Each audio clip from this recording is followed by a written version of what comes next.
Assalamualaikum warahmatullahi wabarakatuh. Kami mahasiswa dari Prodi Sarjana Keperawatan dari Stikes Hutama Abdi Husada. Kami dari kelompok 7 yang beranggotakan 1. Franika Ardita, 2. Lilis Nurcahyani, 3. Rizky Nurfitriana, 4. Sapira Gladys Azhara, 5. Selina Katerina Watimena. Di sini kami akan membahas penyuluhan tentang penyakit demam berdarah dengue. Sebelumnya kita akan membahas tentang sejarah demam berdarah di Indonesia.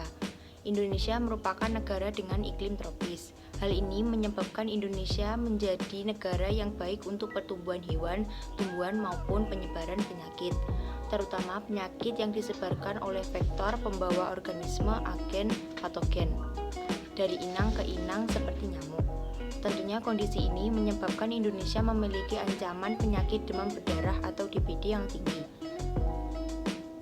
Wilayah tropis dan subtropis sendiri menjadi wilayah yang memiliki jumlah kasus DBD paling besar, seperti Asia Tenggara, Amerika Tengah, dan Amerika Karibia. Hal ini disebabkan karena penyakit demam berdarah ditularkan oleh gigitan nyamuk Aedes aegypti yang membuat penderita mengalami pendarahan, demam tinggi, hingga kematian. Kemenkes mencatat kasus DBD seringkali terjadi pada masa peralihan dibandingkan musim penghujan.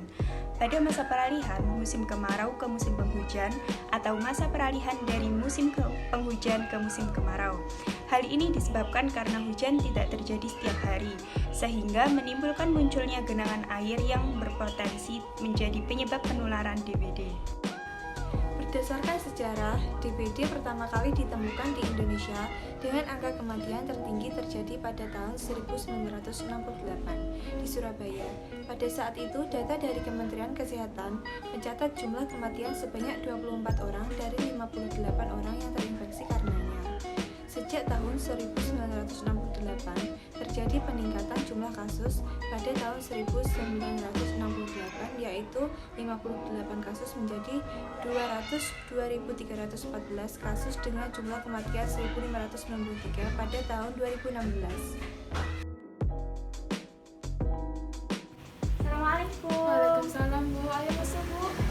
Permisi ya, Bu. Ayo, silakan, Bu.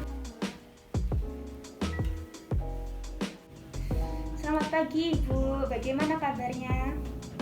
Selamat pagi, alhamdulillah baik Mbak. Sebelumnya, perkenalkan, saya Rizky dan ini rekan saya Sapira, mahasiswa dari Stikes Hutama Abdi Husada Prodi Sarjana Keperawatan. Kedatangan kami di sini bertujuan untuk mengajak ibu-ibu sekalian belajar mengenai kesehatan dan pencegahan penyakit, khususnya DBD. Dari data yang kami peroleh, banyak warga sini yang terkena penyakit DBD ya? Iya Mbak, benar. Saya dan anak saya 1 minggu yang lalu bergantian masuk rumah sakit karena DB. Oh baik, berarti data yang kami peroleh sudah akurat ya Bu. Jika begitu, apakah Ibu bersedia belajar bersama kami mengenai apa itu sebenarnya penyakit DBD? Bersedia Mbak, silakan. Baik, kalau begitu bisa kita mulai ya Bu. Di sini rekan saya yang akan menjelaskan apa itu DBD. Baik Bu, di sini saya akan menjelaskan apa itu DBD. DBD atau demam berdarah dengue adalah penyakit menular yang disebabkan oleh virus dengue, ditularkan melalui gigitan nyamuk Aedes aegypti. Lalu saya akan menjelaskan bagaimana pencegahan DBD, yaitu dengan cara 3M: menguras, menutup, dan mendaur ulang. Adapun tanda dan gejala DBD, yang pertama mengalami demam tinggi dengan suhu 39 derajat Celcius, mengalami sakit kepala, mengalami nyeri otot, nyeri sendi, dan nyeri pada bagian belakang mata, muntah-muntah, dan mengalami kemerahan pada kulit tubuh. Nah, ibu-ibu, apabila menemui seseorang dengan tanda dan gejala yang sudah saya sebutkan tadi, alangkah baiknya segera dibawa ke dokter agar mendapatkan penanganan dan meminimalisir komplikasi penyakit DBD. Ini apakah Ibu sudah paham mengenai ciri-ciri nyamuk DBD selain ada bintik-bintik putih di tubuhnya? Jadi saya tambahkan ya Bu, ciri-ciri nyamuk DBD antara lain kemampuan terbangnya kira-kira bisa sampai 100 meter.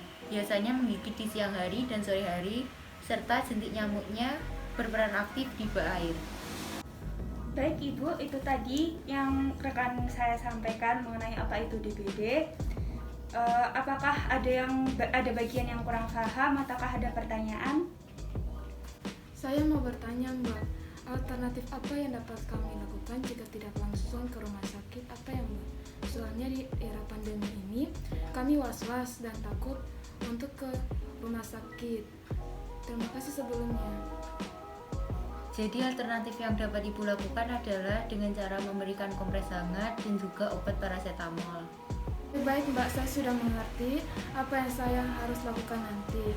Mbak, memangnya untuk efek yang ditimbulkan paling parah dari DBD apa ya Mbak?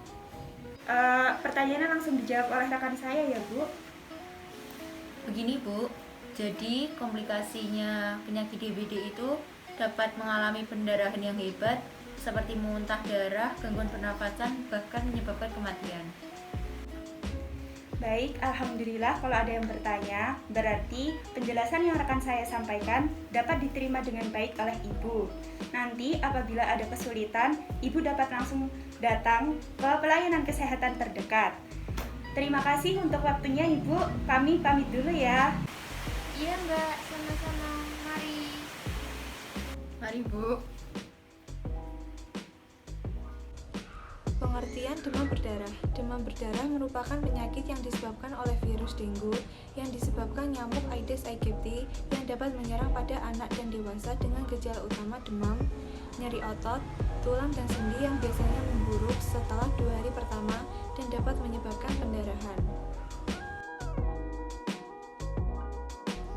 Penyebab demam berdarah dengue adalah karena adanya virus dengue dan ditularkan melalui gigitan nyamuk Aedes aegypti. DBD ini banyak ditemukan di daerah tropis yang curah hujannya cukup tinggi, sebab nyamuk akan mudah berkembang biak di daerah yang terkena air.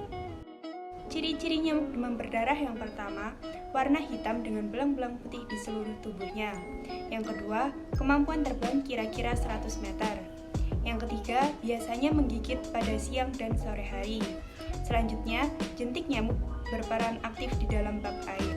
Cara mencegah penyakit demam berdarah yang pertama, memasang kelambu dan kasa. Yang kedua, menggunakan obat nyamuk. Yang ketiga, menerapkan 3M. Dan yang keempat, mengonsumsi vitamin C. Baik, dari kesimpulan video ini,